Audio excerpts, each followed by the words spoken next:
Good morning, everyone. Today, we are going to start the first class of Indian polity based on the old and new NCRT.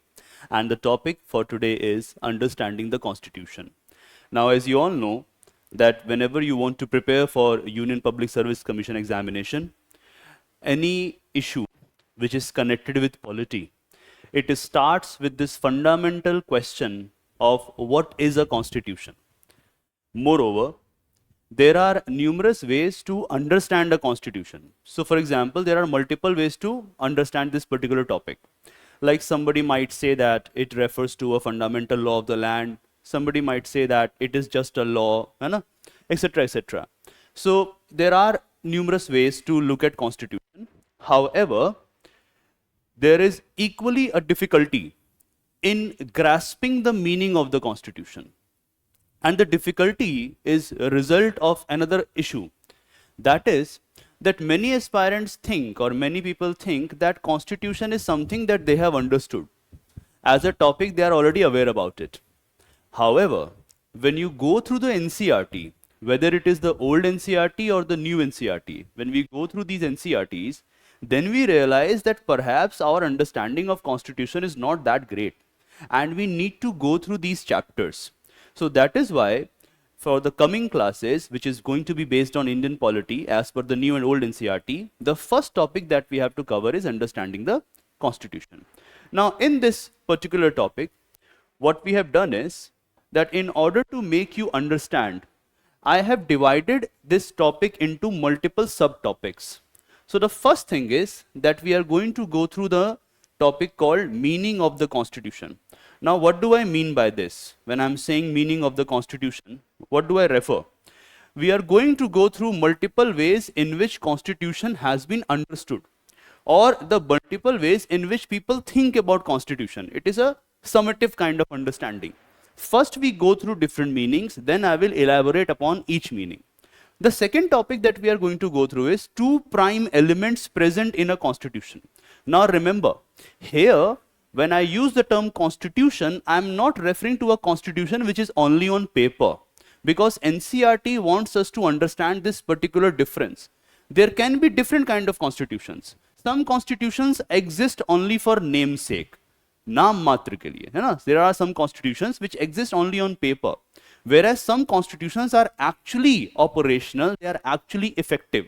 For example, the Indian Constitution. Now, what are the two prime elements present in those constitutions which are actually operational, which actually define, which actually implement the governance system? So those two elements we are going to cover. Then another major issue is what is the fundamental difference between a written constitution and an unwritten constitution. Now, as per NCRT, we have to understand this as well. What is the fundamental difference? What is the written constitution? What is an unwritten constitution, etc., etc. Then the fourth one is, why does a country need a constitution? Now remember, I have written here a beginner's understanding.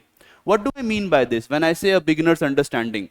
When I use this term, I actually mean that initially when you start thinking about constitution, the kind of functions it serves or it performs in a polity, especially in a democratic polity, what are those functions? That is why the term is a beginner's understanding. We will go through it. After this, the next topic is going to be why do we need a constitution and major functions of the constitution. Now, this is a topic from where many questions are asked by the UPSC. Major functions. There can be different kind of functions, then the major functions, the prime functions of a constitution. Then I will provide you a broad definition of a constitution based on all of this. After this, I will discuss some previous year questions that have come from this topic. All right. So whatever we have covered, what kind of question UPSC has asked, and let me give you something in advance. You all will be surprised to see on the board, and meanwhile when you read the NCRT crisp material provided by the Prospect IAS, you will realize that word-to-word questions are asked from the NCRT. That is why when you are preparing for the civil services examination, you cannot ignore the NCRT. To give you a brief nutshell from this particular topic, understanding the constitution and the sources I have used as per the old and new NCRT, at least a minimum 5 questions were asked by UPSC in previous years from this topic only in the pre-examination. Similarly, one major question in an indirect form was asked by the UPSC in the main examination.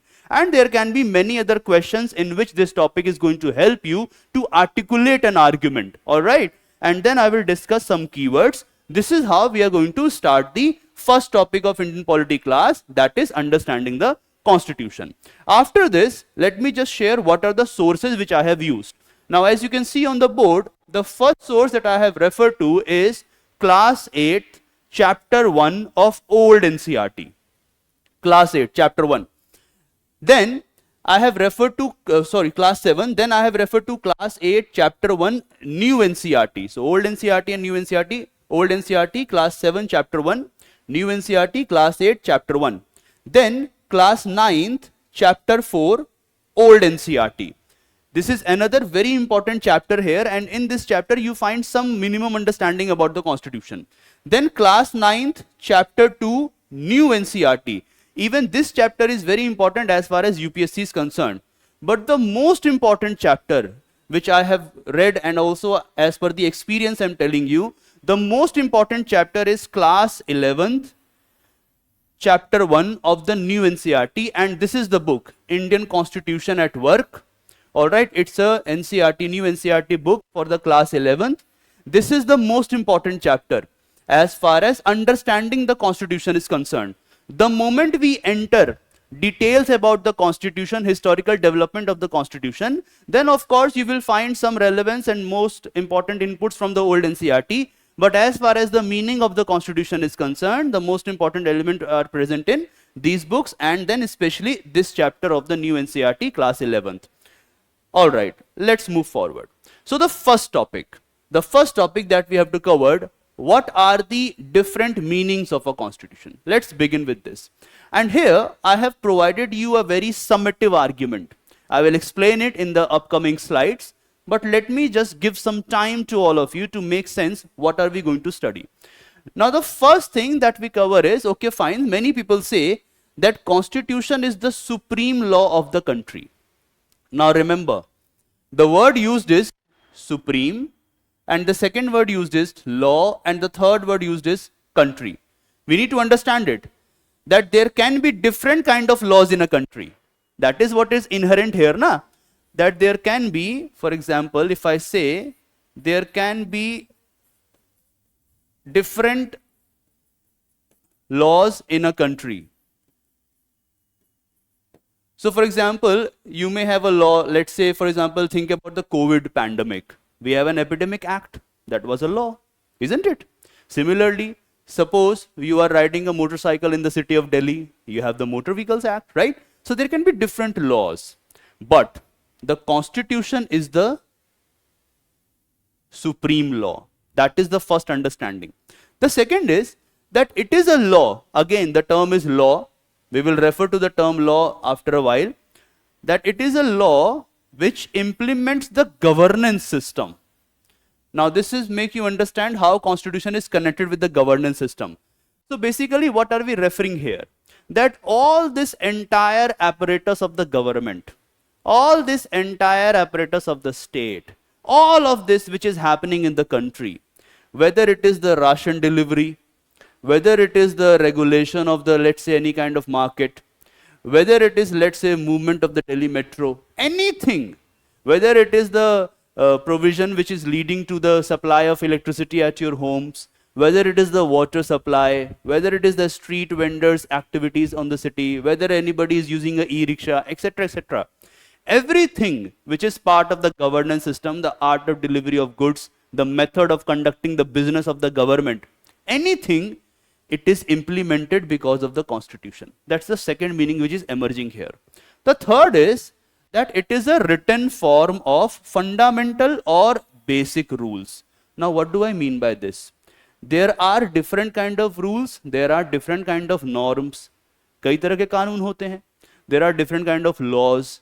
But Constitution is the law which is fundamental. That is what is emerging, na? In a nutshell. Similarly, it is an authorizing document. We will discuss about it in a while because the next slides are explaining these particular terms. authorizing document about government and citizens. So what are you as a citizen, right? Let's say number one, your identity as a citizen, your rights as a citizen, your obligations, right? Your obligations as a citizen, right? Your entitlements as a citizen, your mode of existence as a citizen, etc., etc. Everything is authorized by the Constitution. Similarly, the authority of the government, what powers government has, what can it do in a society, etc., etc. Everything is authorized by the Constitution. Not only this, there is one more meaning which is attached to the Constitution, which is that it is the fundamental law of the land. If there is no Constitution, there cannot be a democratic or citizen-oriented polity. If there is no Constitution, there cannot be a supreme law. If there is no Constitution, there cannot be an organized state. If there is no Constitution, there cannot be a legitimate government. Everything which is happening in the country is the result of the Constitution. These are some of the initial meanings, beginners' understanding about the Constitution. Now let's try to understand it in a bit more elaborate manner, and then we move forward to the next topics. So let's begin.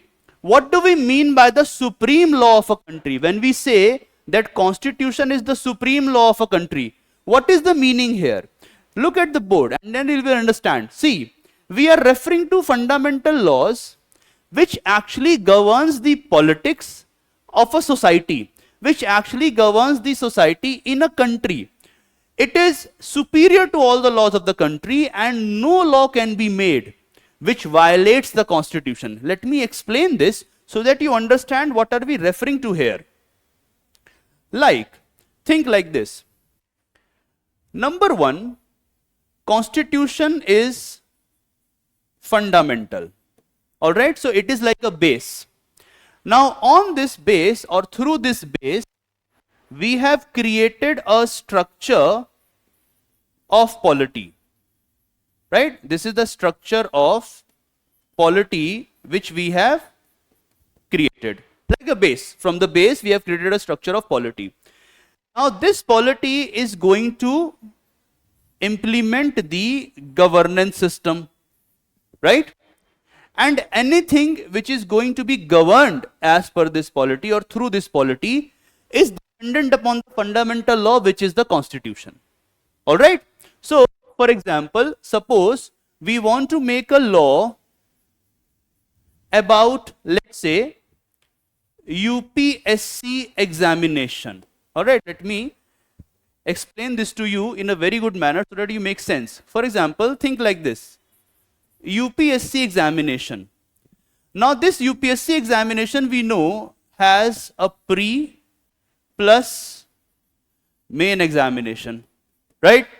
Now in the pre-examination you have the objective paper, and in the main examination there is number one, a written part, the so-called essay, language and GS papers, and then we have this unwritten part, often known as the interview. Now suppose when I'm saying that Constitution is fundamental, now let's apply this logic here, then only we can make sense of it. How come Constitution is fundamental? Now imagine, just imagine that maybe after a few years, what if there was no Constitution, right? Maybe way back in the past there was some kind of civil services organization which used to take examination, conduct examination, but there was no Constitution.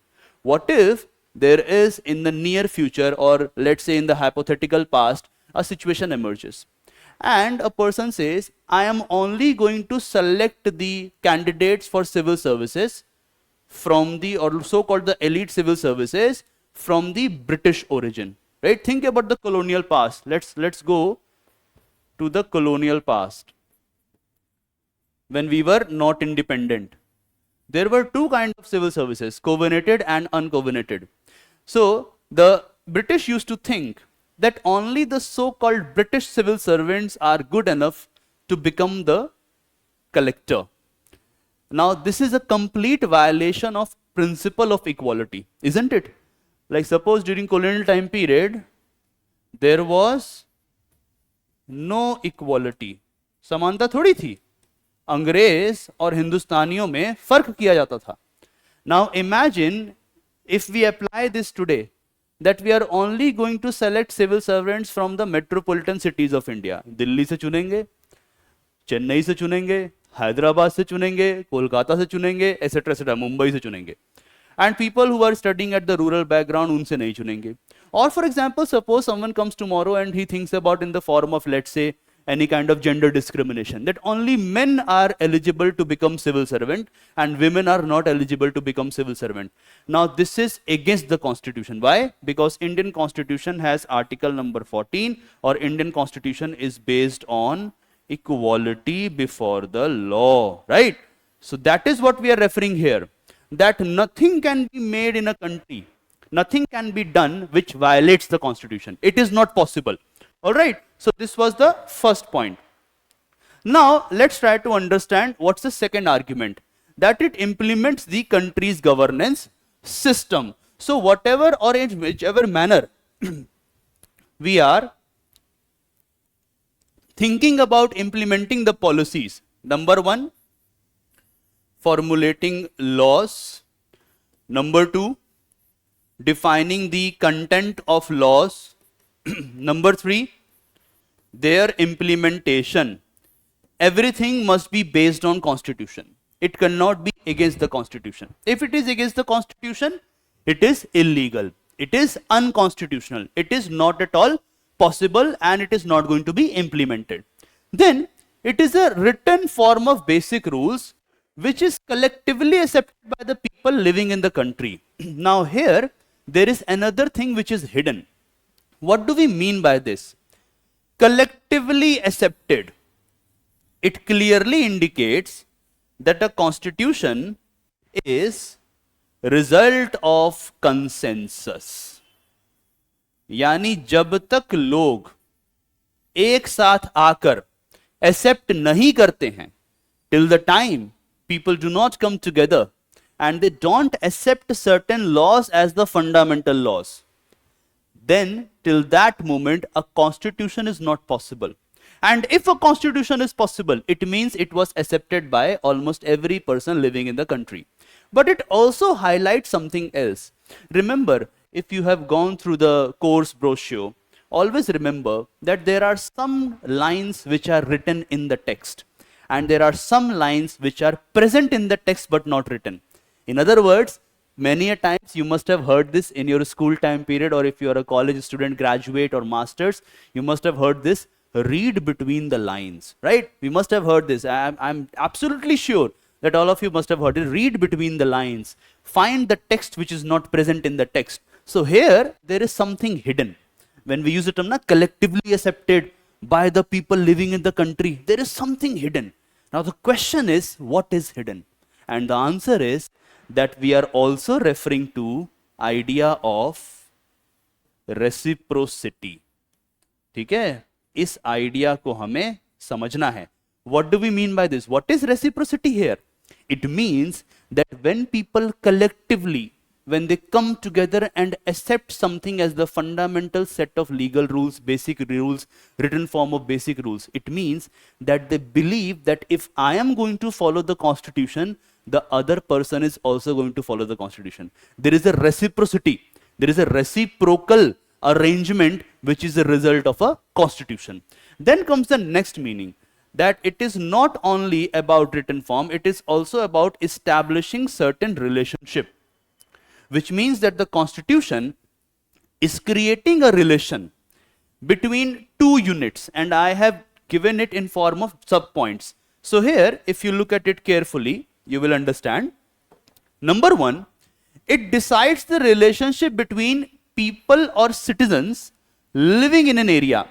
It might be a country, it might be a unit within a country. So for example, if in the Indian context, it could be, let's say, within India or within Uttar Pradesh, within Delhi, or let's say within the so-called village to which you belong, or within your colony or the enclave wherever you live in the any part of India, whether it is Delhi or some other city. So it establishes the relation between people living in an area. Now here also many things are hidden. Let me elaborate it with examples. For example, let me add another page here to make you understand. So when we say that constitution is actually establishing relationship, right? When we say that it is establishing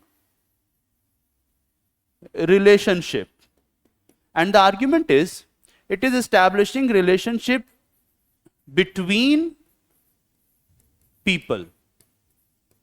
What do we mean by this? So think like this. For example, suppose this is one person, this is another person, and this is we have another person. There are three people, right?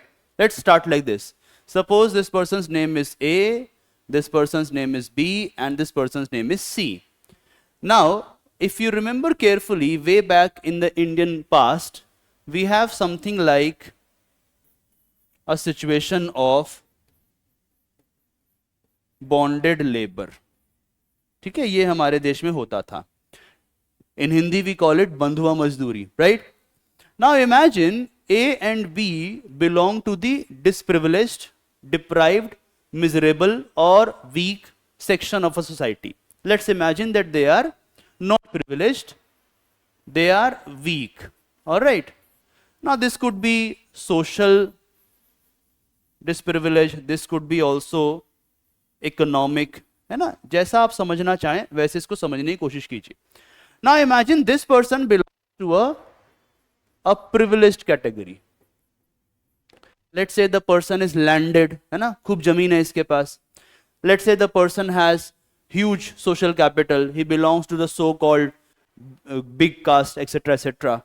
Or if you want to make it a bit more gender oriented, let's imagine that A and B are women, and let's say this person is a patriarch man. I'm not referring to the term man alone, it is better to use the term patriarch man, है ना? पितृसत्ता मर्दवादी सोच रखता है. Let's imagine like this.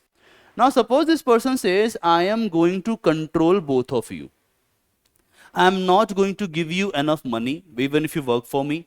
I am going to make sure that you have no rights, you have to serve me, etc., etc.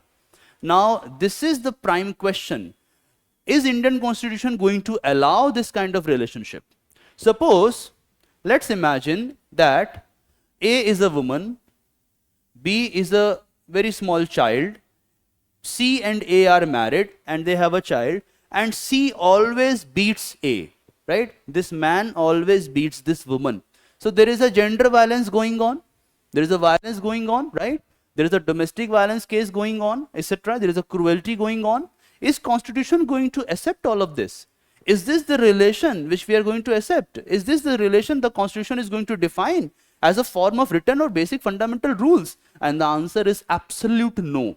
So this is the first thing. It is going to establish the relationship between people, which means how we are going to, number one, treat each other. All right, how we are going to treat each other, how we are going to conduct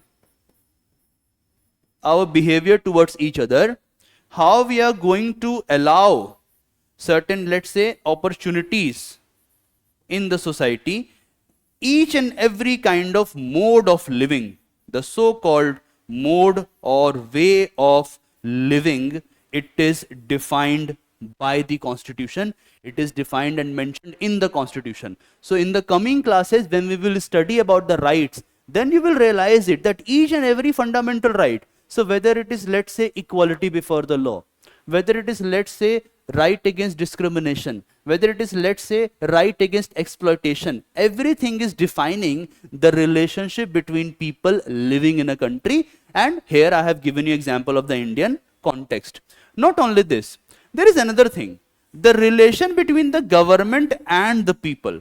Even this is defined by the constitution. What is going to be the relation between the government and the people? And what do we mean by this? Basically, it is mentioned here, and what it is trying to tell is that, number one, what kind of laws the government can make regarding the people, what kind of laws government can impose on the people, what kind of rights people have. All of this is defined by the constitution. You have to keep this in mind. Not only this, there are some other essential meaning to understand the constitution. Constitution explains and ensures. There are two things happening. It explains and ensures the jurisdiction of the organs of the government. So, what are the different ways in which one organ of the government is going to relate with another organ of the government? What are their areas? So, what is the meaning of jurisdiction here? Simply, you understand it as an area of action. है ना? अभी simple इसको समझना है, area of action. Now, what are the organs of the government? Legislature, executive, judiciary. These are the three organs of the government. Legislature, it is for law making. It makes the law. Executive implements the law. All those laws which are made by the legislature, it is implemented by the executive. And when it comes to judiciary, judiciary is about adjudication. ये term आपको समझना होता है, यही NCERT use करती है. So what do we mean by adjudication? Simple. We are referring to the process of dispute resolution. Alright, so whatever there is a dispute, suppose there is a dispute between legislature and executive. Suppose there is a dispute between people and the government. All these things are resolved by the honorable judiciary of a country. So what is the constitution doing? Number one, it is defining the area of action where the legislature has to work, where the executive comes in, and what is the zone of influence of the judiciary. And similarly, it is also defining the rights of the citizens and their limits. What are your rights and what are the limits of your rights? So definitely you have the right to freedom. Example se samjho that every individual in India has the right to free speech, right? You can speak whatever you want to speak. You have the right to speak. But it doesn't matter that you are going to abuse your partner. It doesn't matter that you are going to abuse someone else on the street. No, there is a restriction on it as well. So this is what it is doing. Number one, jurisdiction is being defined. The rights of the citizens and the limits on the rights of citizens are equally defined. Plus, the constitution also explains and ensures the limits on the power and authority of the government and the rights of citizens. So this is how constitution is defining many things, and that is how we understand it, that at one point it is an explanatory document which ensures many things, which defines many things. Then comes another understanding. It is the fundamental law of the land. And what do we mean by this? That the government has to act in accordance with the laws written on the constitution, written in the constitution, and it is the source of all the rules and regulations that are made to run or govern the country. Something which we understood here. What kind of laws can be made? Its implementation, rights and obligation of the citizens and the government-people relation, everything is defined by the constitution. This is how we understand the basic meaning of a constitution, right? Let's move forward. So, I have also given you another thought about it. Like for example, suppose we now move to these two prime elements in a constitution. Now suppose whatever we have understood so far, let's try to give it a very summative, a very thorough and pointed understanding. So whenever you think about different points, there were many points, right? Let me give you a hint back again. Look at it. See, there were so many points, and its summative is present here. So many points that we went through. Now let's try to make them narrow. Let's try to sift through, है ना, छान के देखते हैं कि basically argument क्या निकल रहा है. And here we find that whenever you think about different ways, always remember there are going to be two prime elements. It is going to be present in almost every other constitution. Any constitution, precisely we are referring to a democratic constitution, it contains the two prime elements, and I have used this term carefully, that it establishes, right? ये आप लोग word याद कर लीजिएगा, ये आपको बहुत काम आएगा. Constitution essentially, see the word referred in NCERT, Constitution essentially establishes. अब यहां पे मैं आपको एक और नया चीज बताता हूं, which is not present in the text but which is hidden in the text. The term constitution is coming from a word called constitutio, right?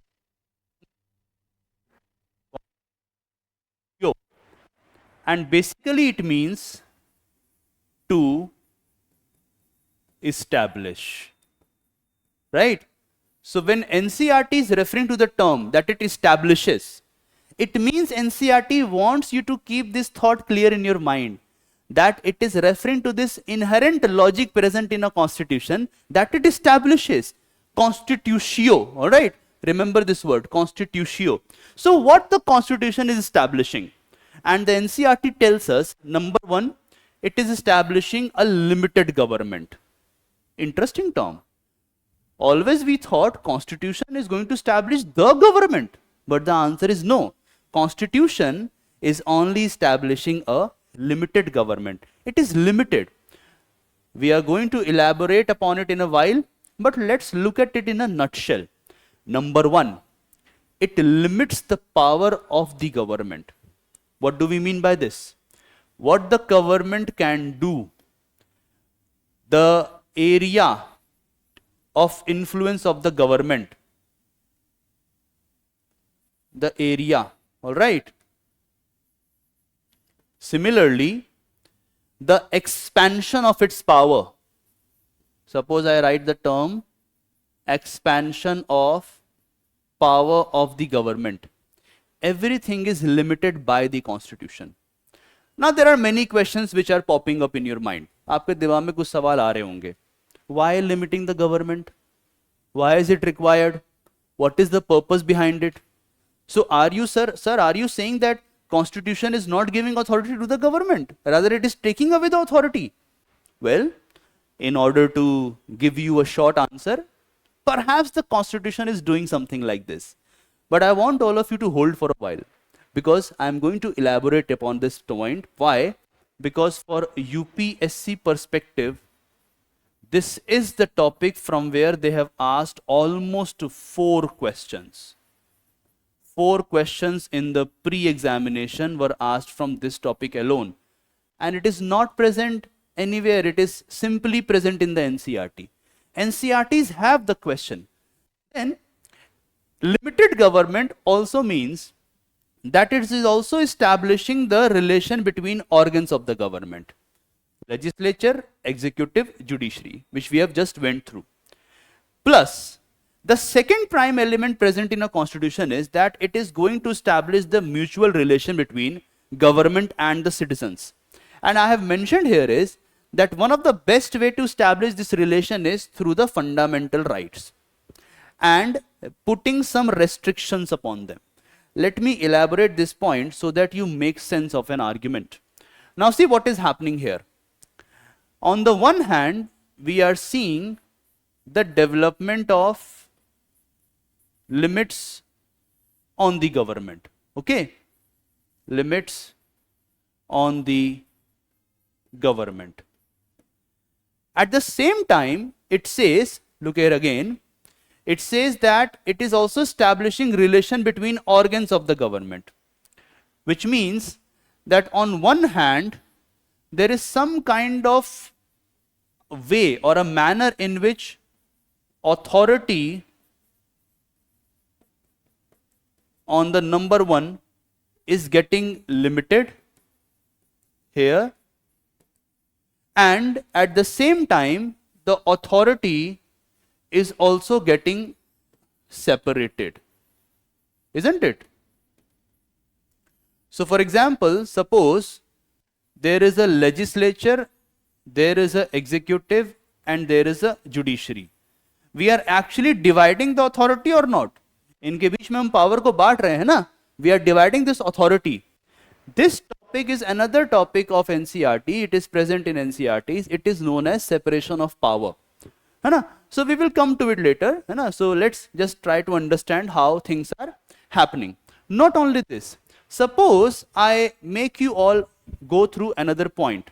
The argument is that whenever we think about the idea of limiting, how are we going to limit it? In what manner are we going to limit it? So for example, one might say that constitution is going to stop the power of the government. Constitution is going to make sure that there is less and less power as far as the structure of polity is concerned.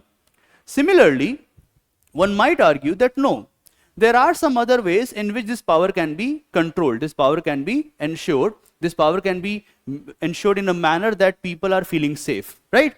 So let's try to make sense of it, because it is already present there. So I'm going to allow something more to all of you. Now think like this. When you think about authority or power, we all know that government has the strongest authority as far as a country is concerned. Simple sense. Suppose you are riding a motorcycle, है ना? आप लोगों ने वो गाना सुना होगा. Or suppose you are driving a car. You must have heard that song. जिद्दे चाहेंगे गड्डी मोड़ांगे, है ना? एक गाना चलता है. And then the next line says, सारे के सारे सिग्नल तोड़ांगे. बोलता है ना उसमें.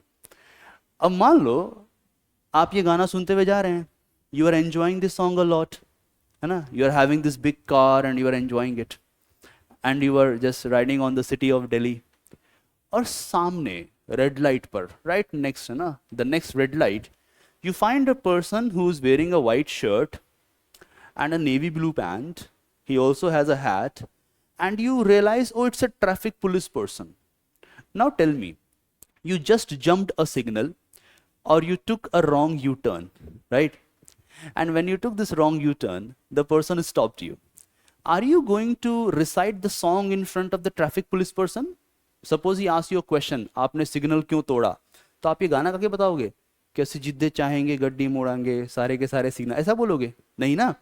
तो वहां पे क्या होता है? You understand that government has authority, but if there is no limit on the authority of the government, there is a huge possibility that this government is going to actually abrogate the powers of the citizen or the rights of the citizen.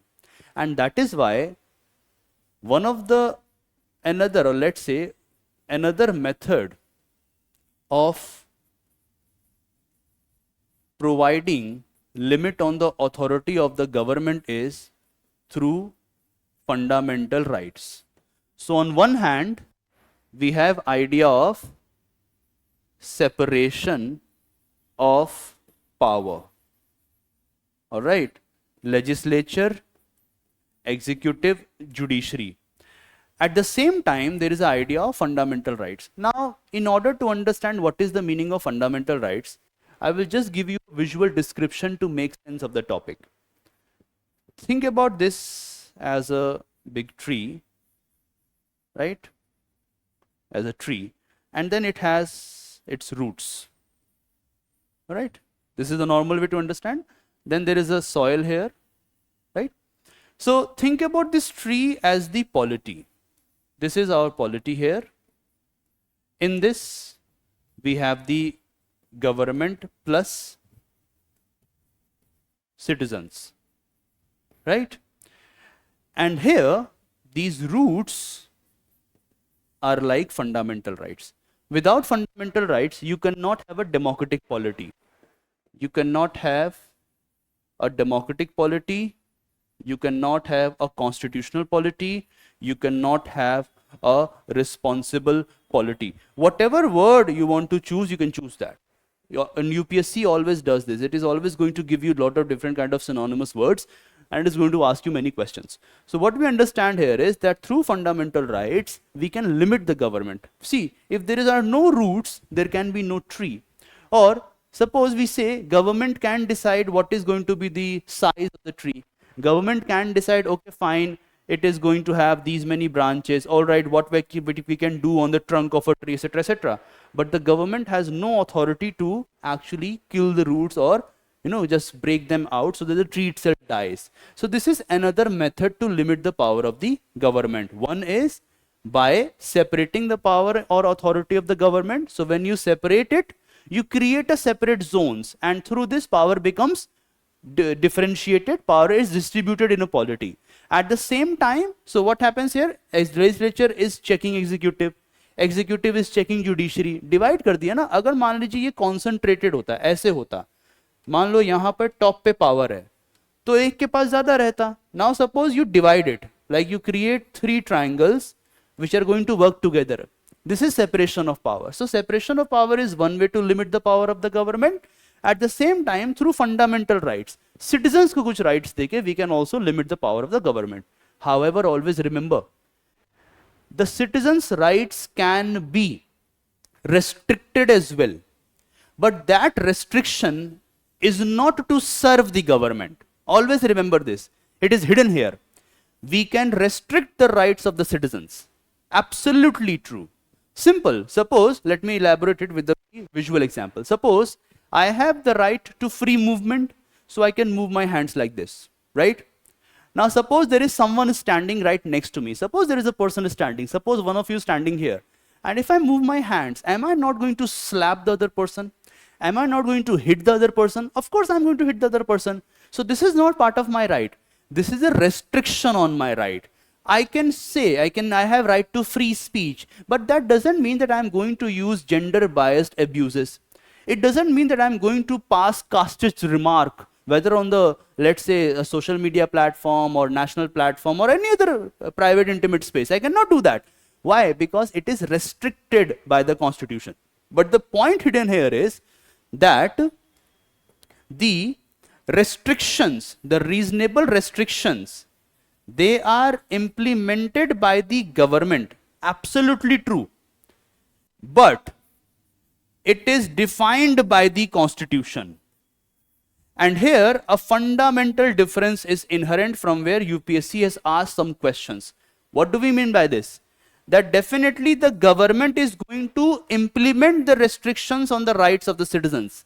But the constitution is going to define the time, constitution is going to define the context, and constitution is going to define the nature, and the constitution is going to define the aim of these restrictions. The restriction is not to serve the government. It is not like this.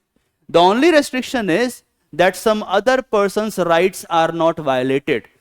Now let me take you back to another thing here. See, his rights are restricted to ensure her rights remain. We are not talking about whether the rights are restricted for the government. No. The rights of individual in a democratic polity as per the constitution are restricted.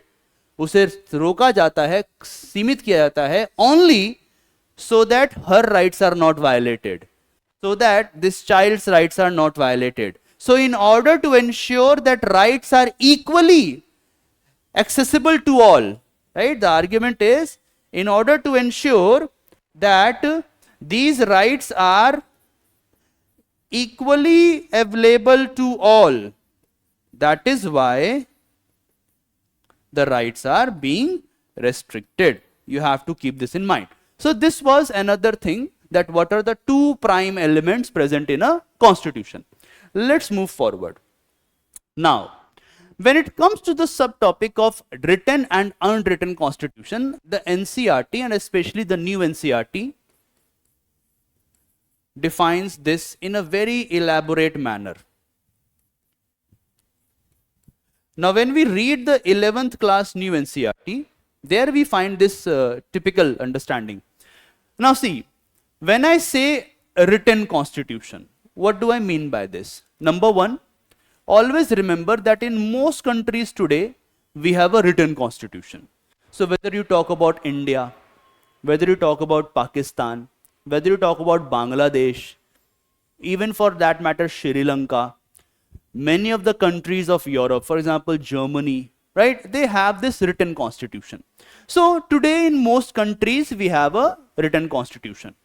Then what do we mean by this? It is a written codified document. Now here something is hidden. Think like this. When you look at the book, the fundamental law, which is the Constitution of India, right? When we think about this Constitution of India, from Article 1, from preamble, then Article 1 and everything it starts. And it's a very big, it's a bulky one. Everything has been defined and codified in the Constitution. So what we have done is that through the written Constitution, all the fundamental laws, they have been codified, which is brought together. Always remember, the meaning of the term codified is brought together under one single document. Right? Brought together under one single document. So whether it is the parliamentary processes, initial or let's say the final processes of lawmaking present in the Constitution, right? So for example, think like this, whether it is the ideals, the preamble, it is present in the Constitution, whether it is the nature of the Union of India, Union and its territories, it is again present in the Constitution, whether it is the idea of citizenship, again present in the Constitution, whether it is the idea of the fundamental rights of the citizens, again present in the Constitution, whether it is the directive principles of state policy, the guiding objectives of the Constitution, where we want to go, what are the so-called possible normative ideas, the ideals, the objectives of Indian polity present in the Constitution, the entire structure of government, whether at the union level or the state level, present in the Constitution, codified in the Constitution. So what has happened here is that everything which is fundamental has been codified into a single document, and that is known as the written Constitution. When we bring all those laws which were present in different parts into one single document, you say that it is a written Constitution. And that is why it contains provisions about the state, about the polity.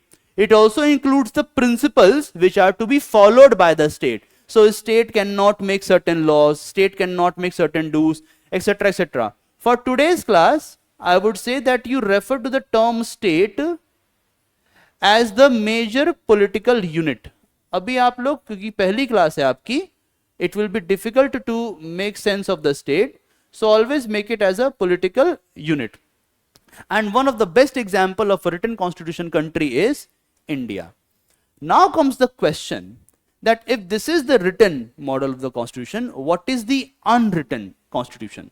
Now see, here you have to focus for a while, because the only model that must be coming across to your mind is going to be England, and that is the correct version. England is a very good example of unwritten constitution. But what do we mean by this? Now see, we are referring to this long series. If you look at this word carefully, it is long series. A long series of documents. A long series of decisions, right? A long series. Now what do we mean by this? What is this long series? Are we talking about 20 years? Are we talking about 40 years? Are we talking about 100 years? Essentially, we are talking about way bigger than this. So if in the context of England, let me give you an example. Way back in the 13th century, way back, we had this thing called Magna Carta. Many people claim that Magna Carta is an example of the first constitution of the world. Way back, right? So what do we find here? That from Magna Carta, all the decisions which have been taken in the polity of England, From the time of Magna Carta, all the documents that have survived in form of charters, etc., all of this, when it is taken as part of convention, when you keep on developing and evolving your polity based on these long-standing documents, long-standing conventions, right? Then we say when a government or a country is being governed by long-standing conventions, long series, bigger time period, then we say this is the example of an unwritten constitution. And also keep this in mind that it is not just a simple unwritten constitution, they are collectively called, these series of documents and decisions, the constitution. And the best example is England.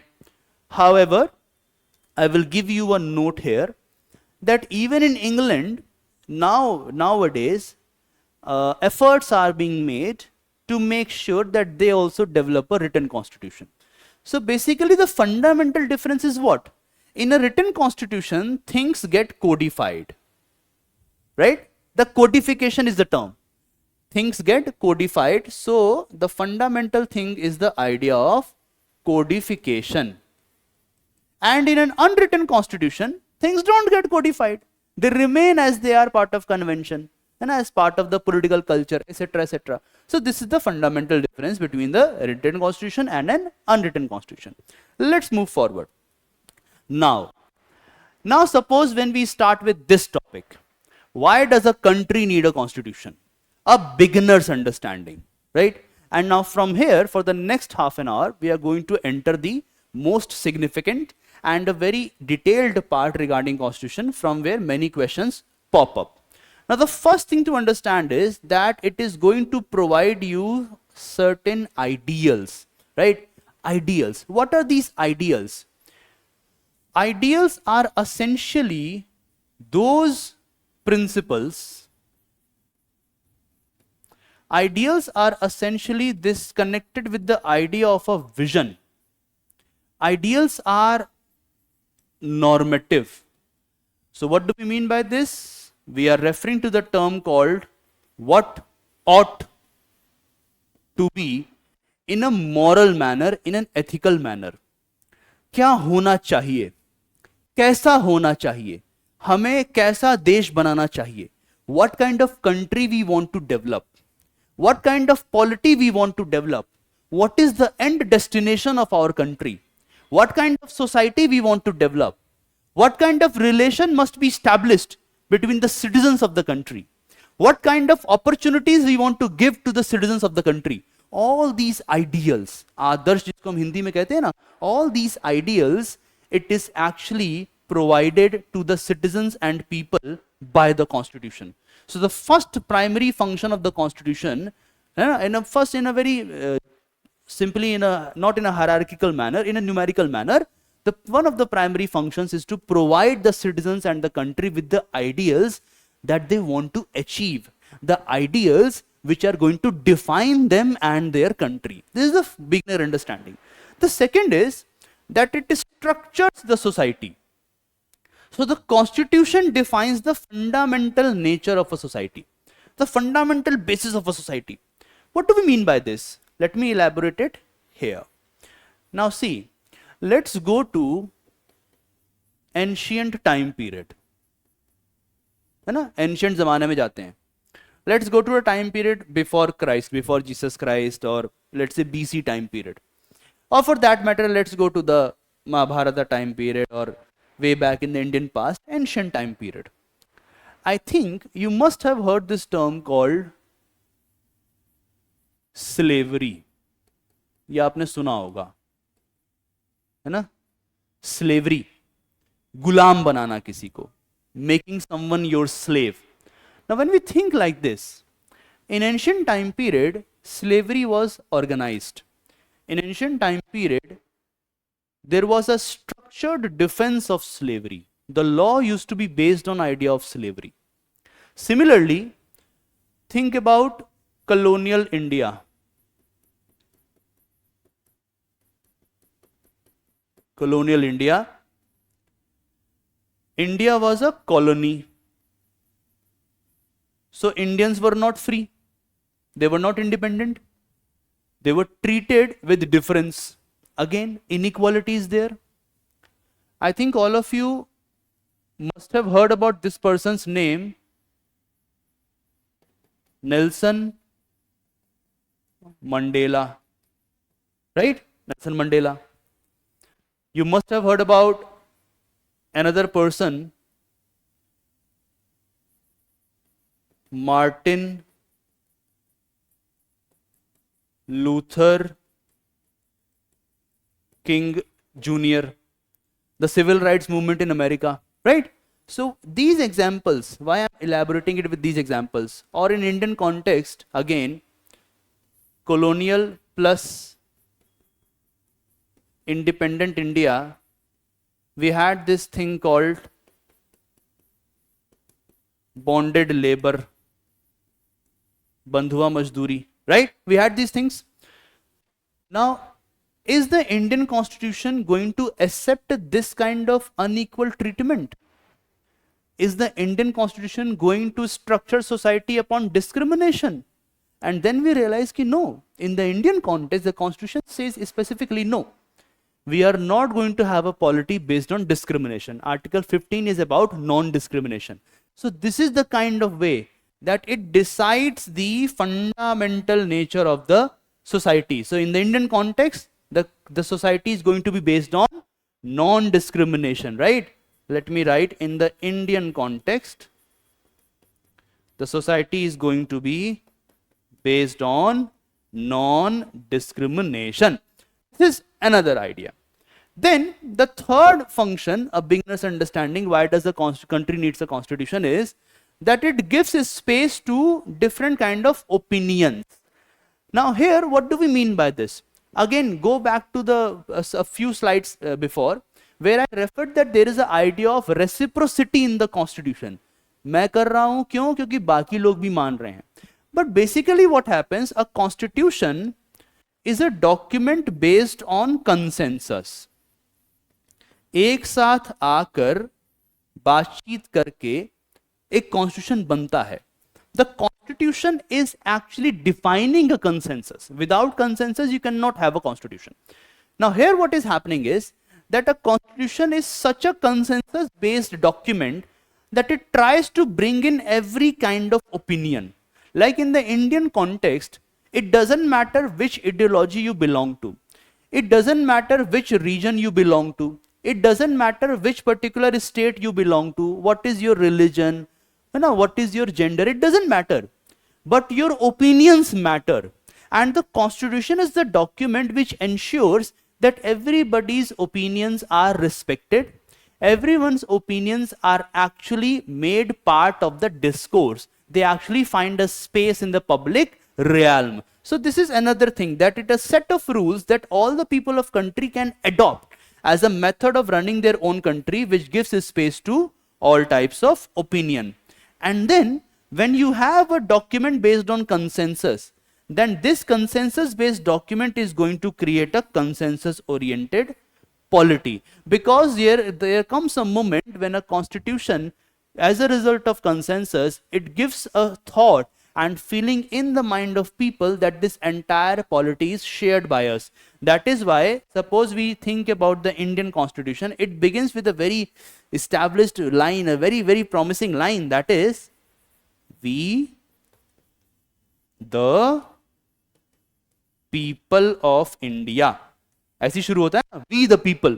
So we the people have actually created this constitution and this polity. So that is why it leads to a consensus oriented polity. And you can find this consensus at many places. Suppose there are elections going on. Right now we have a Lok Sabha election going on. Now when you think from the context of the Lok Sabha election, there are a lot of differences between individuals. Somebody might believe in a particular leader, somebody might believe in another leader, somebody might be a follower of a party, somebody might be a follower of a different party. It doesn't matter to which political spectrum you belong to, है ना, उससे फर्क नहीं पड़ता. But everyone is eager to participate in elections. So we have created this consensus that government must be a result of elections, isn't it? It doesn't matter elections का outcome क्या होगा. What is the outcome? It doesn't matter. but we must have a government as a result of election. That is meaning of a consensus oriented polity. So ideals structure society, gives space to opinions, and develops a consensus based polity. Let's move forward, and then we find that in a democratic society there are some more meanings that emerge. Now in a democratic society, a constitution creates a limited government. We can also say that it is a government limited by the constitution. And I think the kind of discussion that we had so far, this point will be clear in your mind.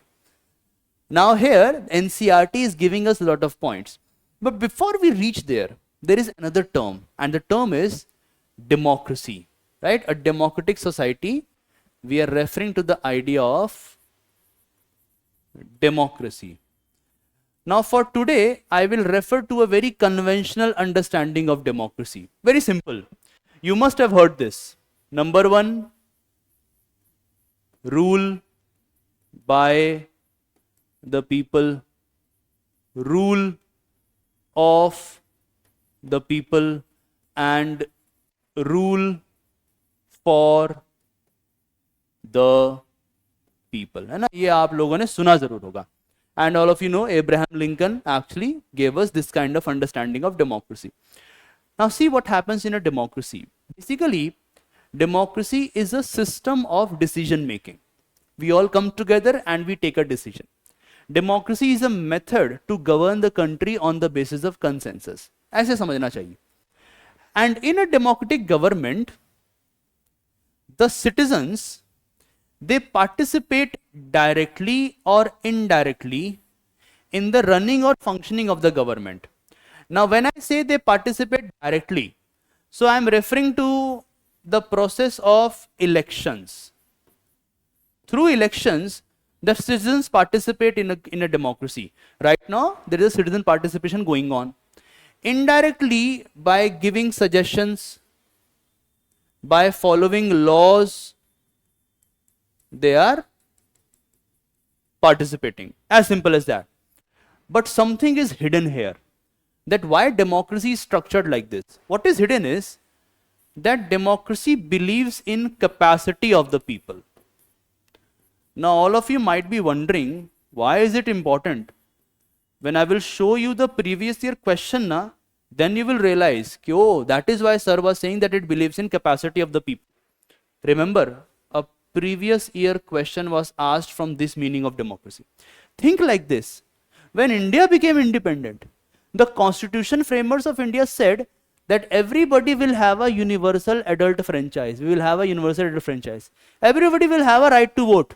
And now any person who has attained the age of 18 years is eligible to become voter in the Indian Republic. It doesn't matter how much you have studied. It doesn't matter to which region you belong. It doesn't matter how much you earn. It doesn't matter whether you pay taxes or not. The so-called income tax, etc., etc. If you have attained the age of 18 years, you are actually eligible to become voter in the country of India, Republic of India. Why? Because democracy has this feeling. Democracy has this idea that people have the capacity. They have this capacity and intelligence, a minimum level of intelligence, to actually participate directly or indirectly in running or functioning of the government. And in a democratic country especially, the constitution prevents the misuse of power by political authorities, right? And I gave you an example of a tree, that fundamental rights are like roots. Now we are getting an example from NCERT to further elaborate on the point. NCERT says, think about Article 14. Article 14 is clear. Let me just give you what is Article 14. Article 14 says, number 1, equality before the law. This is the fundamental meaning here. Equality before the law, or equal protection of laws. When we will read the rights, we will come to this in a more elaborate manner. For today, what does it imply? The state cannot discriminate. Government cannot discriminate.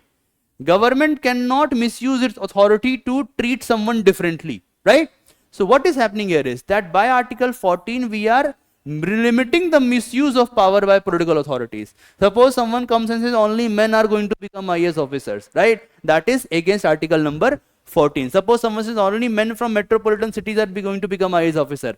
Government cannot do this. So in a democratic society, the constitution is actually creating a limited government or a government limited by the constitution. Not only this, it also protects the interest of the minority. So what do we mean by this? Think like this. It protects the society from tyranny and dominance of the majority. Now, you need to understand this in a bit elaborate manner. Now, when I say the term called tyranny, right, or dominance of the majority, right, tyranny and dominance of the majority. Always remember that the term minority is a term which is always in flux. And it's always in flux. So think like this. Let me just give you a pointed understanding to understand what do we mean by this. Now imagine that there are 3 people again standing here, right? Now let's say that all 3 belong to the same religion. Then there is a no question of minority or majority. Now suppose 2 people belong to one religion and another person belongs to another religion. Or let's say these 2 are men and this person is women, right? So आपके दिमाग में आ रहा होगा, you might be thinking that sir fine, in the so-called 3 people standing here, they are in majority and this one is a minority. So you are always going to the idea of numbers, है ना, आप ऐसे जाते हैं. But what if I tell you that in this particular scenario, the woman standing here, or let's say अगर हम इसको यहाँ पे कर दें, let's make them women and let's make this person man, right? So you will say, okay, this particular man, this person is in minority now, and the women are in majority, है ना? अचानक से बदल गया. Now that's you have to understand. You cannot depend a lot on numbers. Rather, you have to think about the term called prominence. Whether this particular individual, it doesn't matter what is the numerical strength, are they prominent or not? So for example, we might say that in many parts of India, women are actually almost 0.5%. But are they prominent? They are not prominent. That is why you can call women a minority, right? This is the understanding I'm giving you. So there is an idea of power here. And then when it comes to the idea of tyranny, always remember, we can understand this very well from the example of Germany. Germany during the time period of Mr. Hitler, Adolf Hitler. Now what happened there? Because the constitution was not that strong, it was violated, and there developed a system of tyranny of the majority, the tyranny of the so-called Nazi people who violated the rights of the Jewish individuals, right? So this is what we are referring to. So whenever we think about the constitution, always remember, it protects the society from the tyranny and dominance of the majority. And while doing so, the constitution protects the interest of the minorities. That's how we have to make sense of the topic. And not only this, always remember, the dominance could be within the community. So one community, men are dominating women. So-called some caste people are dominating another caste people. Similarly, the dominance or tyranny could be across communities. One community is dominating another community. The constitution ensures that no such dominance takes place or becomes part of the polity or the society. Then it also protects the basic structure. And the term I have used here is the idea of whims and fancies. Here I want to elaborate something very unique about the constitution. Whenever you think about whims and fancies, always remember, every country has a basic structure on the basis of which we govern or develop our polity. Now, sometimes what happens, people get this distasteful towards the situations, towards the appalling conditions. Like, you must have heard this many a times in our country as well, that, oh, the politicians are corrupt, right? You must have heard this, oh, I don't believe in any kind of election process. People, whoever comes to power, that person is going to indulge in corruption. And many a times some people argue, okay, fine, why not, let's have a dictatorship then, right? Let's take a decision. Let's abandon the so-called party politics. It is not benefiting the country. All those politicians are engaging in acts of corruption. Let's end this. Let's put a final stop to the so-called party politics because there is a lot of corruption going on, etc., etc. Now what happens? This is a decision which is a result of not a logical discussion. This decision is not a result of a very thoughtful process. Rather, this decision is a result of a huge emotional content.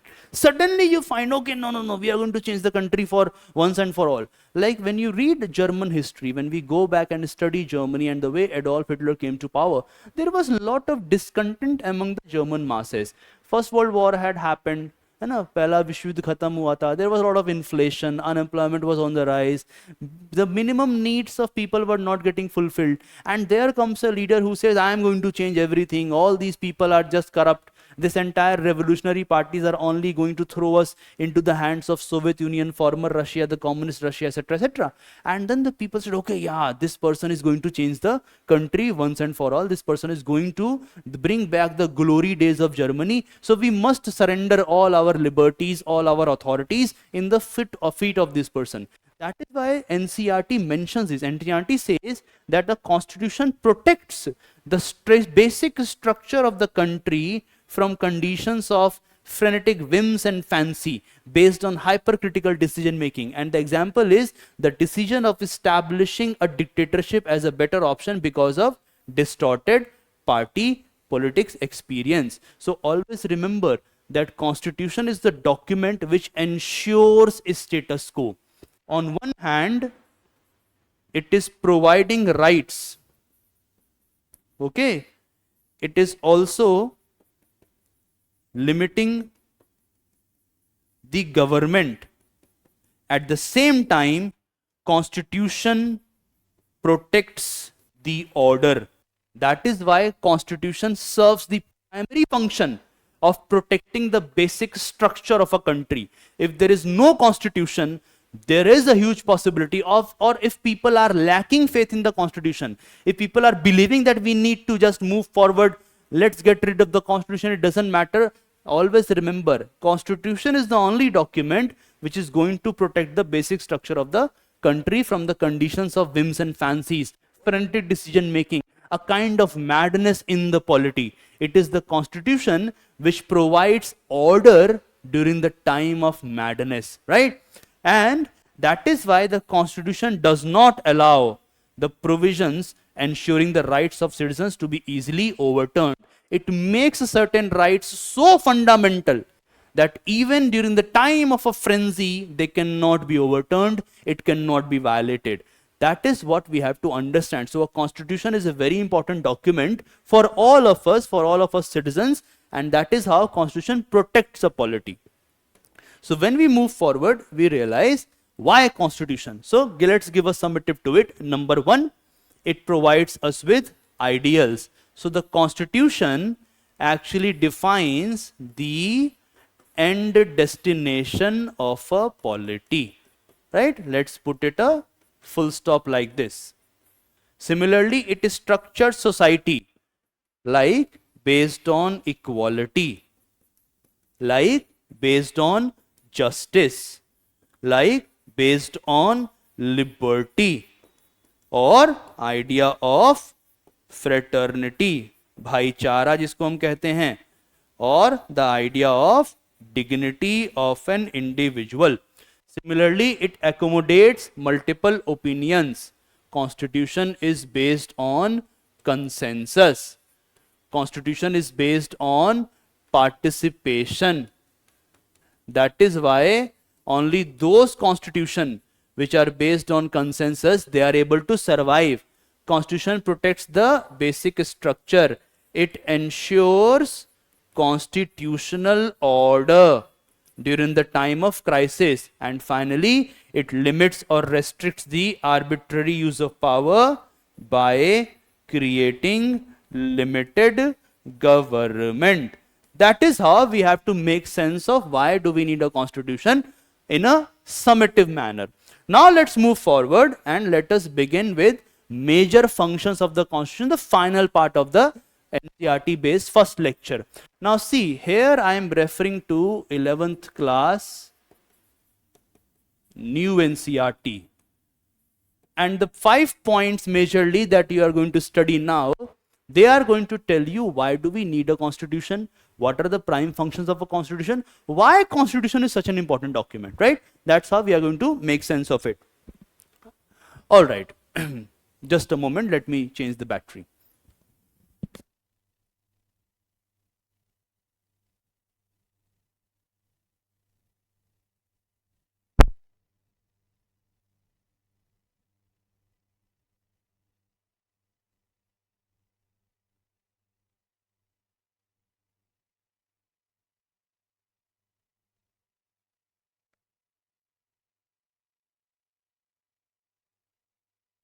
All right, so let's begin. And now we are entering this final part. So first of all, number one, the constitution is the only document which develops trust and cooperation between the people who are living in a country. Think like this.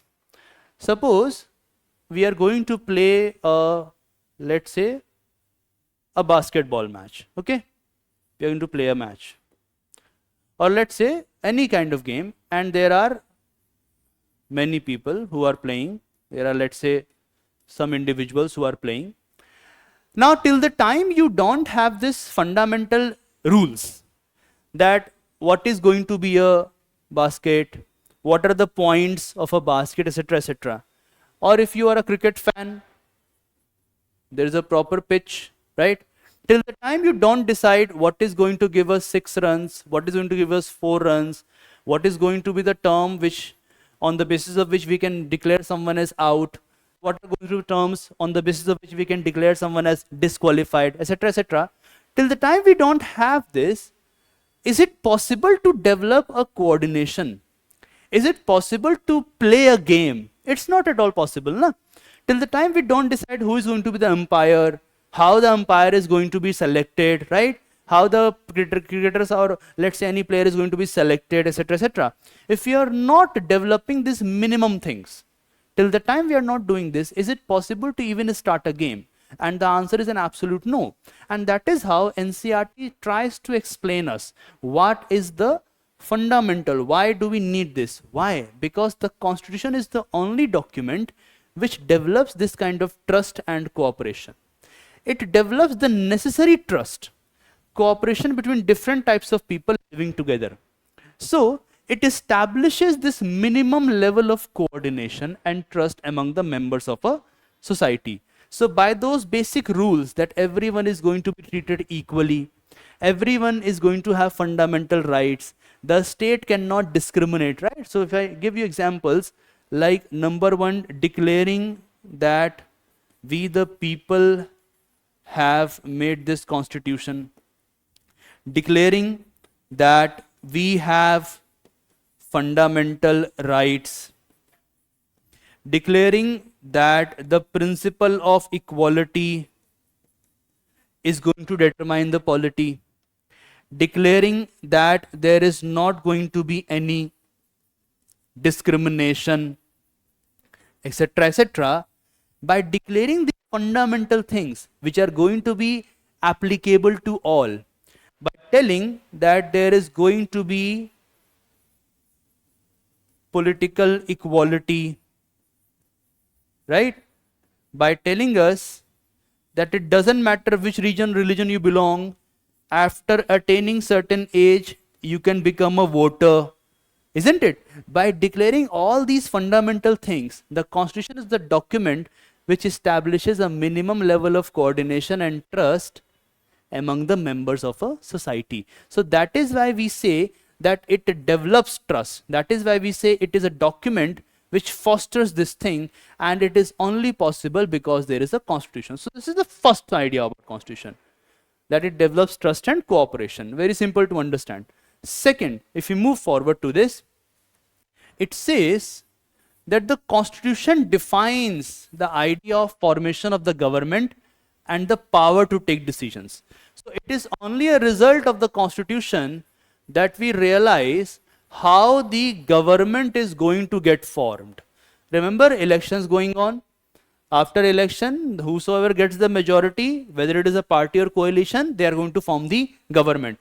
Who defines it? Which particular institution is going to define it? Which particular text? It is not the government itself which is defining. It is the constitution. After having this minimum trust developed, the constitution is telling, okay, fine, that is how the government is going to get formed. And then it also releases the set of basic principles on which the state is built or governed. Like, for example, the principles present in fundamental rights of constitution. Like, for example, the principles present in preamble of the constitution.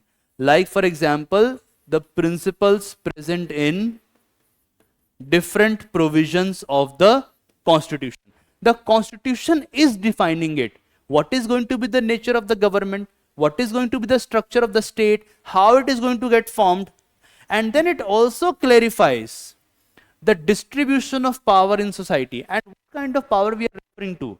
Basically, the power to make laws, right? So I have some examples from the Ncert. So constitution decides who will make law in the society. So when you think about a political system known as monarchy, monarchy is a system where we have a monarch at top. Okay, so a monarch is actually sitting at the top. Now this monarchy could be constitutional as well. In the so-called contemporary context, have you heard about this person's name, Mr. King Charles now? He was Prince Charles a few years back, now is King Charles. So that's a constitutional monarchy. Similarly, there used to be a time period, a proper time period when a very strong monarchy prevailed in Nepal. At this moment, think about Morocco. They also have a monarchy, right? So in a monarchy, a king has the power to make laws about society. Similarly, when we think about the orthodox, socialist, communist or dictatorship, like I will tell you example. Think about contemporary China.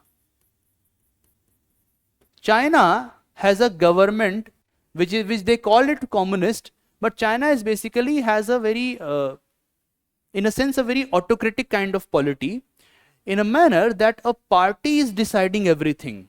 The leader of the party is taking the main decisions. Similarly, if you have heard about this country called North Korea, you must have heard about this person's name, Kim Jong-un. He has on the social media platform, there are a lot of memes about him. Or if you have heard about the former USSR, or for that matter, think about this country very close to United States of America, Cuba. They have this specific party. The party decides. The Communist Party decides. The Socialist Party decides which kind of laws can be made in a society. But when it comes to democracy, and here we are talking about, of course, the best example is our beloved country, India. In a democracy, the demos, that is the people decide who is going to make laws in a society and what kind of laws are going to be made. Now this so-called participation, this so-called authorization in a democracy, it could be both direct and representative. Like for example, in a direct democracy, like ancient Greece, people take decision by themselves. So they all used to come together. In ancient Greece, there used to be a thing called Senate. Alright, so there were a lot of chairs. People were sitting like this. There was a proper podium here. There were a lot of chairs. So everybody is going to sit here. And while sitting, they are going to take a decision. Even today, for example, think about Switzerland. In Switzerland, there is a special provision in which when a law has been made, it is actually put in front of the public and the public decides whether they want to have that law or not. So that is the model of direct democracy. there is another model. Because why? The idea of direct democracy or direct democracy model, it is only possible at a small level. Now think about India as a country. We have a huge landmass, right? We're a big country. We have a huge population. Is it possible for all the adult population to come at one place, or even to come in a, let's say, virtual manner and take a decision? It is going to be an impossible task. I mean, forget about the humongous nature of this thing. It is going to be an impossible task. So what are we going to have it? We are going to have an indirect model known as the representative democracy. For example, we elect our representatives. At this moment, we have the 2024 Lok Sabha election going on. And during the election, we elect the representatives. And these representatives, think about it, for example, in the parliament context, suppose they become MP, member of parliament. So they go to Lok Sabha and Rajya Sabha. They take decisions. Hai, in context of Lok Sabha, we elect the MPs, and then indirect election for the Rajya Sabha MP. But basically member of parliament. And in the state level, we have the idea of member of legislative assembly. So people enter the Vidhan Sabha or legislative assembly and they take decision on behalf of their constituencies. So India has a model of indirect democracy, representative democracy. And that is why NCERT tells us that this entire structure of forming the government, this entire idea of creating a government, so when we say that, okay, fine, we say in a society, the government has the authority to take decisions. But suppose here now, someone asks you a question. Which text has created the government? Why should I follow the government? Who has given authority to the government? From where is this government emerging? Then many of you might say, oh, people have voted for the government, etc., etc. Always remember, why do we need constitution? Why? The last line tells it all. Because the constitution is the authority. Constitution in itself is the authority which in the first place constitutes the government. We follow government because we know that we have created and developed this consensus among ourselves that we are going to follow the government, which is a result of the provisions present in the constitution. So the constitution clarifies the formation of the government, and it also distributes the power to take decisions in a polity. When we move forward, then we realize this constitution creates a limited and constitutional government. I think we have already cleared this point, but it was present there, so I want to share this with all of you, that it is going to limit the power of the government and tells us what are the rights of the citizens. Here, one new point that you have to understand is that constitutional limits are fundamental.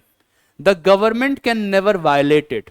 Let me elaborate it with one of the examples. So suppose when we think about article number 13 of Indian Constitution, it tells us clearly, government cannot make any laws against the fundamental rights.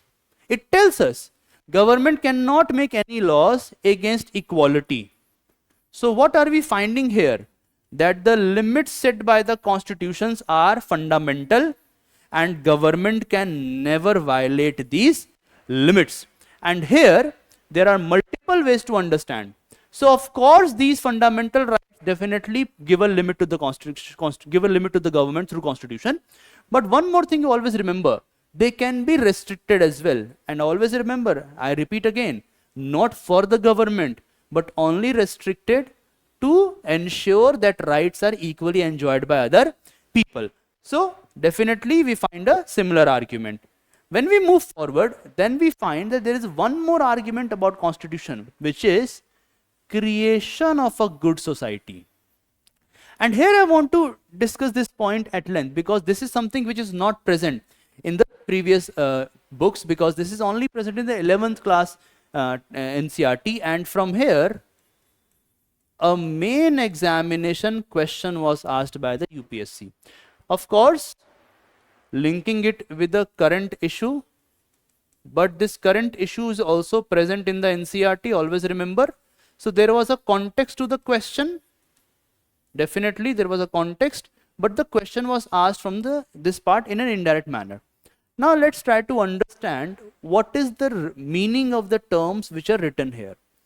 When we say good society, we are actually referring to something known as ought to be. Where do we want to go?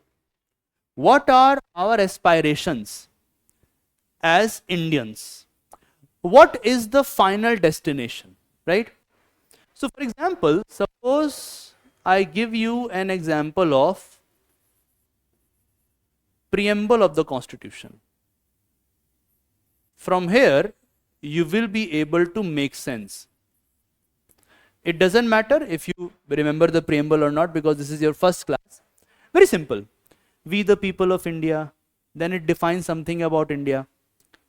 Sovereign, socialist, secular, democratic republic. And we want to provide our citizens justice, liberty, equality, develop the polity on fraternity, dignity, the terms that I wrote a few minutes back. Now what happens here is that the Constitution contains these aspirations. When you read the Indian Constitution, and especially when we will start reading about rights from the Ncert level, when we will have lecture on that, you will find that Constitution contains this vision. What kind of India we want to create. Very beautifully it is mentioned in the Constitution. बहुत सुंदर से बताया है. And then it provides this government with a transformative capacity. This is something which is a very unique point mentioned in the Ncert books. Like, let me tell you in the context of India and other countries. See, there are two ways to define the progress of the Constitution. There are some constitutions which are known as 19th century constitutions. And there are some constitutions which are known as 20th century constitution. There is a huge difference between the two. And Ncert wants all of you to understand this difference. And I am telling you that there is a huge possibility that a main examination could be asked from this point, or even a pre-examination question. Now the 19th century constitutions had two primary things. Number one, it focused on idea of limited government. The first idea, that the Constitution needs to limit the government. And the context is clear. At that point of time, there was a lot of brutality from the polity. So for example, think about the 19th century. We are referring to 1800 onward. And you all know, right? You must have heard about 1857 revolt, etc., etc. So when we think about it, there was brutality. There was a lot of violation of rights. There was, in one way or the other, there was slavery. There was colonization, etc., etc. And there were, of course, a dominance of the monarch, right? There was dominance by the government officials, and people had less rights. There was some element of tyranny present in different polities across the world. Now here what happened, the 19th century constitutions, they aimed to make sure that we must stop this tyranny of the government and we must limit the government.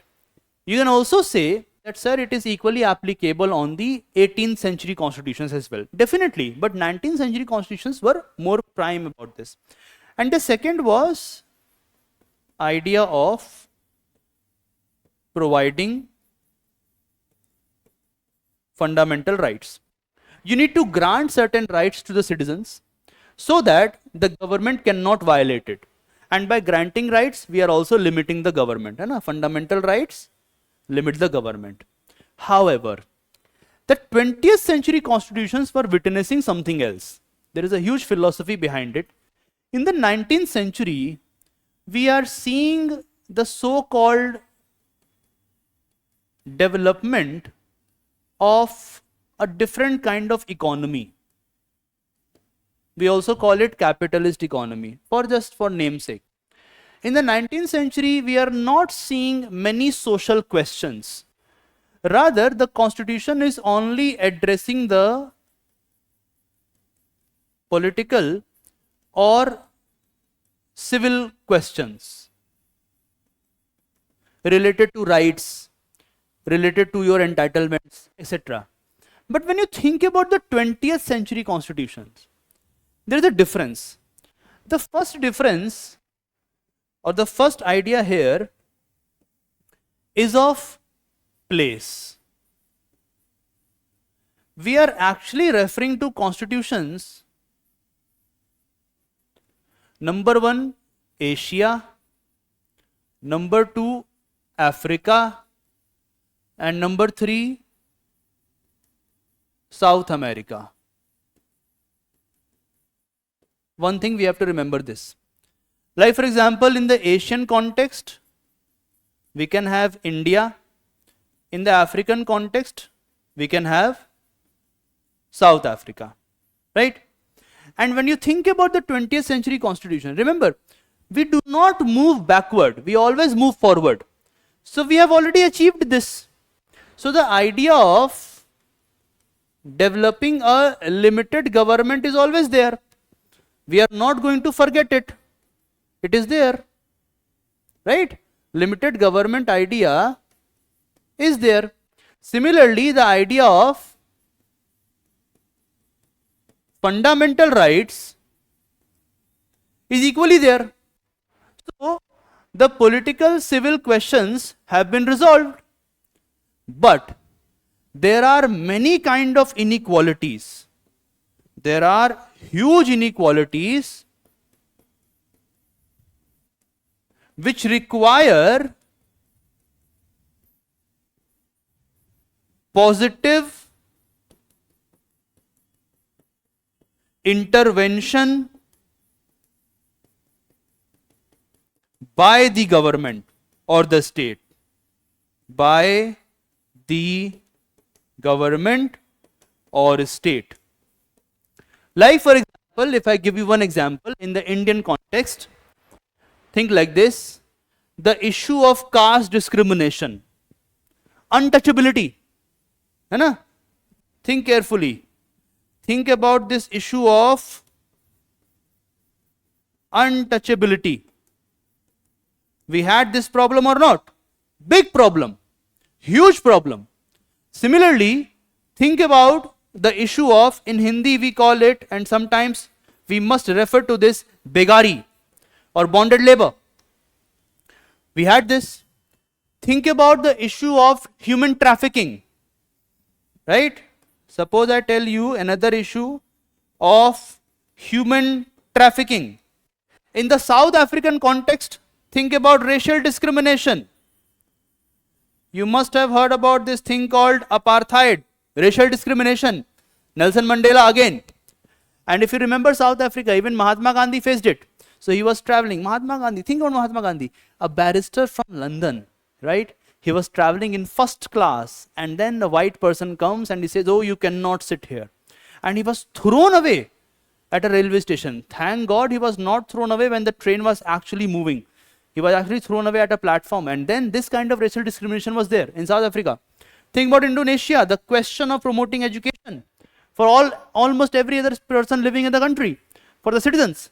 Now that is why when we think about the 20th century constitution, it provides an enabling framework to the government to do transformative work and deal with injustices and inequalities. So it tries to ensure that we develop or we have some kind of progress, or the country develops a progressive understanding, that the country attains some kind of progressive growth.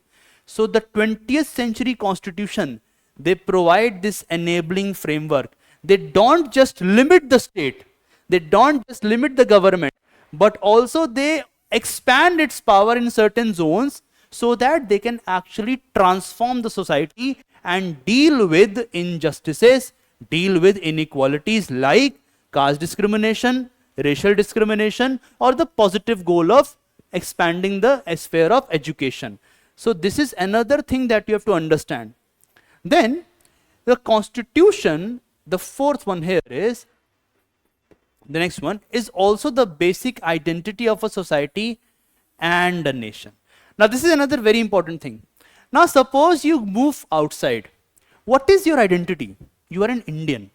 But what defines what is an Indian? It is the constitution. What is the idea? Suppose you now move forward, you don't say I am from, let's say, I am from Rajasthan, I am from Bihar. It is not like saying that you cannot carry on with these identities. Go with it. I am from Bihar, I will carry it. But first and lastly, I am an Indian. So it actually arises or it develops your political identity, that we all are Indians. Indians are believing in the Constitution of India. We the people of India. This kind of identity is only provided by the Constitution. It is also a very political identity. It is also a secular identity in a manner that it is not referring to some kind of caste, to some kind of religion or gender. It is referring to us as part of a civic sense, as part of a being a citizen of a particular country or a country which is governed by a particular constitution. So it is actually that document which provides rules through which we can fulfill our aspirations, we can develop or move towards our goals, and we can also enjoy our freedoms. And whenever we are exercising these rights, exercising these freedoms, the constitution always puts a limit on it, a moral limit. You cannot violate other people's right by enjoying your rights. You cannot violate other people's liberties in name of your liberties. So there is a moral limitation to us. We cannot do certain things. Why? Because it is going to violate the rights of fellow Indians. And that is why when we say that most of the constitutions, they protect certain fundamental rights, create and provide certain democratic governments, and then they protect certain rights regime. But by doing so, they are always giving the nation, whether it is the nation, whether it is the government, or whether it is the citizen, or whether it is the country, the constitution gives us a basic identity. That is how we have to make sense of a constitution. So fundamentally, why do we need a constitution? What are the major functions? Number one, it develops trust and cooperation. Number two, it forms the government and distributes the power to take decisions in a society. Number three, it establishes limited or constitutional government. Number four, it gives the state the transformative capacity to perform or bring out certain changes, to deal with injustices and inequalities, and to move society towards a progressive or a very beautiful future. And number five, it provides identity to society and the nation. From here, many PYQ have been asked. So, what is the constitution? This is something which I have written for all of you. So, let me just read it out. That a constitution is a document, that is a codified document, or a set of documents, that is long series of documents, that establishes a, number one, constitutional government. Number two, promotes coordination and trust among the individuals. Number three, clarifies government's power of decision making, right? And restricts the power of the state. Number four, articulates the aspirations and goals of society, where we want to move, what do we want to achieve as a collective identity. Number five, provides an enabling and transformative framework for state to achieve a better progressive society. And number six, it provides a basic identity to the nation. What do we understand by the term constitution? Now, let me just give you certain previous year questions, and I want to know whether you know the answer or not. And you will be surprised that the question came right from the NCERT. Let's look at the question asked by UPSC in the year 2021. Constitutional government means a representative government of a nation with federal structure, option number one. Option number two, a government whose head enjoys nominal powers. Option number three, a government whose head enjoys real power. Or option number four, a government limited by the terms of the constitution. I think all of you know the answer. A government limited by the terms of the constitution. Why? Because constitutional government means limited government. Look at the second question asked in 2014, a very interesting question. Now in this question, the question is, consider the following statements. A constitutional government is one which, now you have two statements, right? You have two statements, and in these two statements, let's see what it is telling us. Number one, it places effective restrictions on individual liberty in the interest of state authority. So it is saying that it is going to limit individual liberty in the interest of state authority. So for a state, the individual liberty is going to get restricted. Isko roka ja raha hai. Option number two is it places effective restrictions on the authority of the state in the interest of individual liberty. Now, which of the statement given above is or are correct? Now, many of you, I have seen this, many people say both are correct. No, that's not the answer. Only this statement is correct. Remember, I taught all of you today only that when the constitution is restricting individual liberty, it is not for the interest of state authority. This restriction of individual liberty is to make sure that the liberty is equally available to others. In order to have equality of liberty, सबको मिले अधिकार, इसलिए अधिकारों को सीमित किया जाता है. So many people think, no, it is in the interest of state authority. That is not the right answer. So the right answer is only two. Let's look at next question. Democracy's superior virtues lies in the fact that it calls into activity, number one, the intelligence and character of ordinary men and women. Number two, the methods for strengthening executive leadership. Number three, a superior individual with dynamism and vision. And number four, a band of dedicated party workers. I taught all of you, democracy believes in capacity of every individual, that they have this intelligence to participate. So it is actually this reason, that it intelligence and character of ordinary men and women. It believes in that. So this is again coming from NCERT. Next question. A constitutional government by definition is a, option number one, government by legislature. Option number two, popular government. Option number three, multi-party government. And option number four, limited government. I think all of you know the answer. The answer is limited government. Again, this question was asked recently, 2020. Let's look at next question. 2023, amazing. 2024 we are talking about. Which one of the following statement best reflects the chief purpose? Remember, the term is chief. So we are actually referring to the prime thing. Remember, it establishes something. Chief purpose of the constitution of a country. Number one, it determines the objective for the making of necessary laws. Of course, it is there. Number two, it enables the creation of political offices and a government. Of course, it establishes government. Number three, it defines and limits the power of a government. And number four, it secures social justice, social equality, and social security. All answers are correct. These are purpose of the government. These are purpose of the constitution. But the answer is C. Why? Because essentially, constitution is necessary to limit the government. Let's look at now a mains question. Indirect, it is, of course, let me just elaborate. It is indirect from the NCERT part. The Constitution of India is a living instrument with the capabilities of enormous dynamism.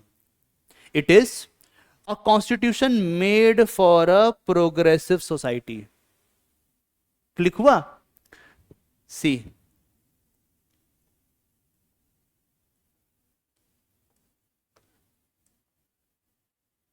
Look at this. New constitutions, transformative work. Deal with injustices, inequalities, enabling framework to the government, transformative capacities to progress, right? So this is what the constitution question is being asked here, that made for a progressive society, illustrate with special reference to the expanding horizon of right to life and personal liberty. So this is another topic, but indirectly the thought behind the question is coming from the idea of a 20th century constitution. So this was all on my part from today. I hope you all had developed a very good understanding of the constitution. in the next class, that is tomorrow, we are going to study the historical development of the Indian Constitution, and we are going to refer to the old and new NCERT textbooks. The next class is going to be of 2 parts, because that is a very detailed part about the development of the Constitution. So we will cover whatever that is present in the NCERT as per in sync with the UPSC examination syllabus. Thank you so much. I'll see you all tomorrow.